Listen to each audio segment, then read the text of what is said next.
Naomi Carter had spent most of her adult life behind the counter of Maplewood Diner, a cozy little restaurant in the heart of Asheville, North Carolina. It wasn't the kind of place that made headlines or won awards, but it had a quiet charm that made people feel at home. For the regulars, it was a second home. For new customers, it was a warm place to escape from the world for a little while.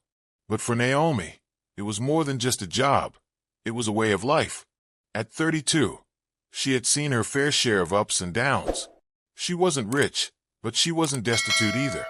She worked hard, sometimes harder than most, pouring coffee for the early risers at 6 a.m., chatting with the college students who spent hours at the corner booth, and offering a kind word to those who just needed to be seen. Her mother, a hard-working single woman who had raised her alone, had instilled in her a deep sense of responsibility. She had taught Naomi that kindness wasn't just something nice. It was necessary. And that's what she carried with her every day as she tied her apron and stepped behind the counter, always ready to greet another face with a smile. But she never expected that one seemingly small act of kindness would change her life forever. It was a quiet Wednesday afternoon when a man walked in. Naomi noticed him immediately, not because he was particularly striking, but because something about him felt different. He wasn't a regular, and he certainly didn't look like someone passing through town for business. Dressed in a simple navy blue jacket, jeans, and a baseball cap pulled low over his eyes, he looked like someone who just needed a break from the world. She gave him her usual bright smile. "Welcome to Maplewood Diner. Can I get you something?" The man nodded, his voice warm but low. "Just a soup of the day and a coffee, black." Naomi scribbled the order down, but couldn't shake the feeling that she'd seen him before. Maybe it was his eyes, the kind that held countless stories, but didn't easily give them away. When she returned with his order, he looked up at her with a small smile. "Thanks." There was something about the way he said it that struck her, like he truly meant it, as if even a simple bowl of soup and a cup of coffee meant more to him than she realized. "Passing through?" she asked, sliding into the booth across from him. It wasn't something she usually did, but for some reason, she felt drawn to him. He stirred his coffee, glancing up at her. Something like that. "Name's Ethan." "Naomi," she said, returning his smile. For the next 30 minutes, they talked. The conversation flowed easily, surprisingly so. Ethan wasn't just polite, he was engaged. He listened, asked thoughtful questions, and seemed genuinely interested in what she had to say. Naomi was so used to hearing other people's stories that it was strange to be the one sharing hers. She talked about growing up with her mother, about her love for the diner, about the little things she believed made life worth living. Ethan listened intently, nodding at the right moments, offering quiet encouragement. By the time he left, Naomi felt as if she had just spoken to an old friend rather than a stranger. And long after he walked out the door, she found herself thinking about him. 3 days later, Ethan walked in again. Naomi's heart gave a small, unexpected jolt when she saw him. He went straight to the same corner booth, removed his jacket, and placed it beside him. "Back so soon?" she teased, approaching his table with a menu in hand. He grinned. "Couldn't stay away.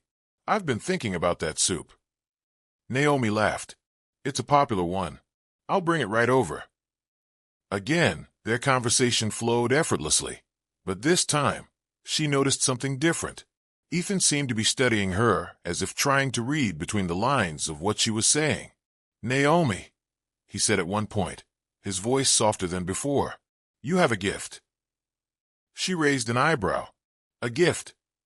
"The way you make people feel at home. It's rare." A slow blush crept up her neck. I like making people feel welcome.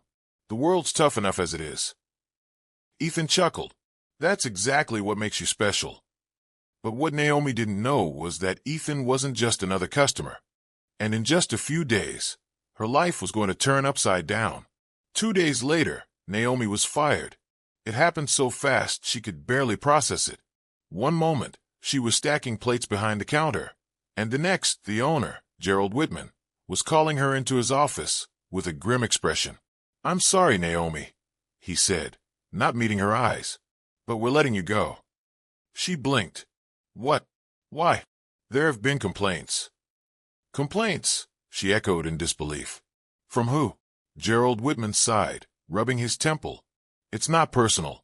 We just have to make changes. Naomi stood frozen, her mind racing. She had worked there for years. She had never once been late, never been rude to a customer.